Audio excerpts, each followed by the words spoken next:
Hello, and welcome to the Incompetent Crew. For the past 8 years, we have been travelling around the globe by bicycle, by sail, by car, by horse, by foot, by any mode we possibly can to bring you the most exciting venture we can. We want to take you on a journey over mountains, up cliffs, through rivers, and to the most amazing sunsets possible. We're back in the snow again. This is good. Woo! Yeah!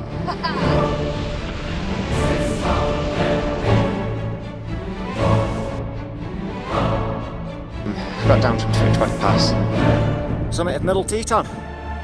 We want to show you the highs, the lows, the drain, the ups, the downs, the misery, the pain, and the sheer joy. We want to show you it all in an honest view of what it's like to travel the world. It's a bit of a wild one.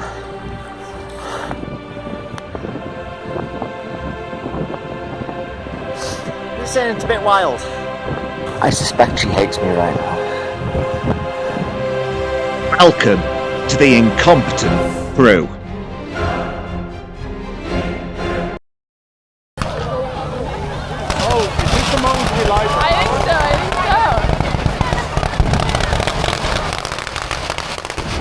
Spain, 2025. It doesn't matter which part of Spain because most of Spain is going to look like this on any Friday, Saturday, Sunday night. All the people out celebrating the summer together. It's pretty special. Like a scene from Apocalypse Now, except everybody's happy and nobody's dying. But as the summer comes to a close, so too our time in Spain comes to a close for now. I've had a good time here, but it's time to move on. And those juicy, juicy tomatoes. Man, I am gonna miss them something. But what I won't miss is the lack of sleep. The restriction on water on board. The dirty hair, the dirty clothes. The forever fixing things. I take him to the coffee shop. So, I let him drink from a cup. Because he is not a dog. Let me do this before we get there. So after a few years of cruising, Let's go. it was time to pack up the boat, put away the sails, and move on to a new place. We decided to pull our boat out here in Spain because the thought of going across to Britain to a very, very wet place just didn't quite suit us. So we had our last sunset on board. We took the boat into the boatyard to be lifted out. I tried to remember where we should put the slings so our boat wouldn't be snapped or dropped or anything as it was lifted.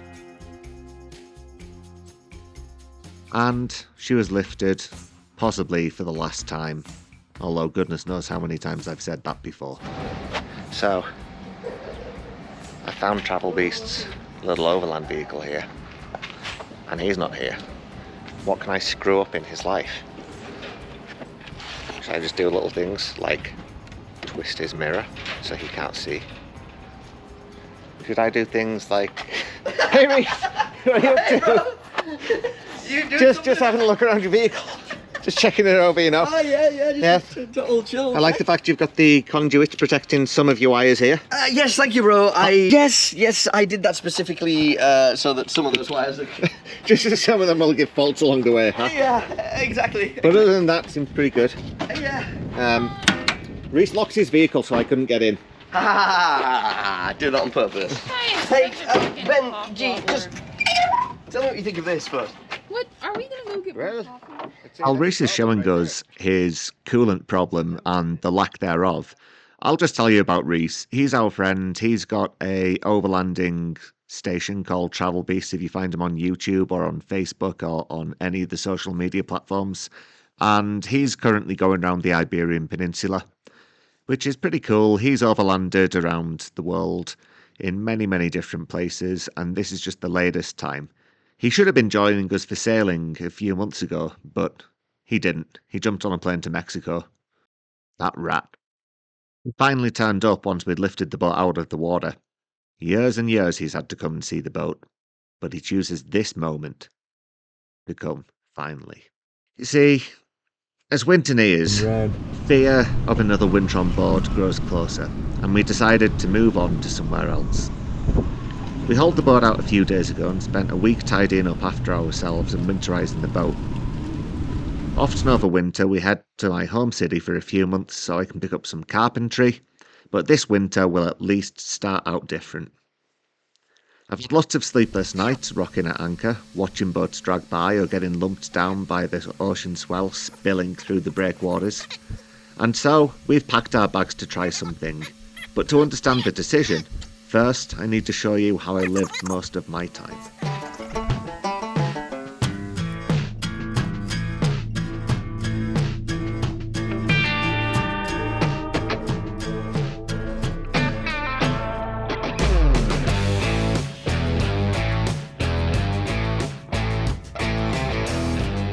Footage from herein is from 2017, the year I met Carly. I was hiking and biking down the Rocky Mountains in the United States of America. It wasn't my first trip like this, I've done a few. The best way to explain it is, a lot of people will explain themselves through the jobs they do, the place they live, the things they have. I fully appreciate that, if that's what you want. But the only thing I want most is freedom. It's hard to explain freedom to those who've never tasted it. The feeling of being very small in a very big world. The regular viewers will know this can be found by casting off the lines and setting the sails, and leaving that safe port. But to me, this is only a part of a greater puzzle. I spent most of my time outdoors. I lived through it. I would breathe it. It's where I'm at my best. Hiking with all your belongings on your back for thousands of miles in remote wilderness comes with a lot of hard work, but the satisfaction?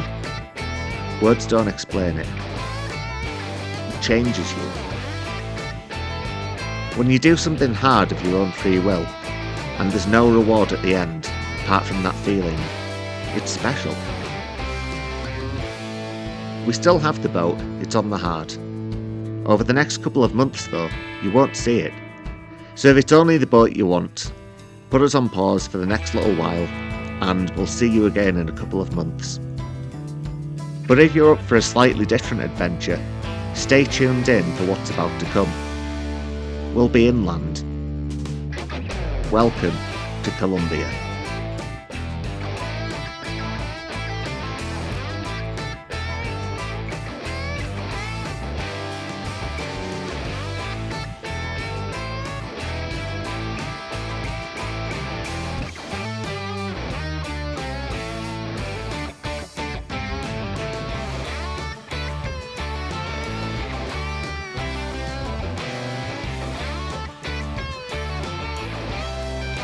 So we've come to Medellin. Medellin. We've come to Medellin. This is Medellin. So we're stopping up the mountain right now. And what can I say about it? It's nice and cool, the mountain. It's around 50 Fahrenheit, for those that won't know. Down in the city, it's around 20 Celsius right now, so do with those two numbers what you will. Wow, what a huge sprawl of a city. All the big buildings are that way. So, we've arrived in Colombia during the wet season, and this is Medellin. Medellin is a sprawling city of extremes. 2.4 million people in one valley. It has a recent dark history that I don't think I even need to mention, with drug lords, paramilitaries, disappearances and high murder rates. But the city's turned the page on that chapter and is moving on. It's a city that goes from tall skyscrapers with the super rich to the hillside auto constructions built by those just trying to get by. The city's built in a huge valley sandwiched in the prongs of the Andes mountain range at an elevation of 4,600 feet. For the record right now, we're based in a small cabin located in the cloud forests, just above the city at 8,500 feet.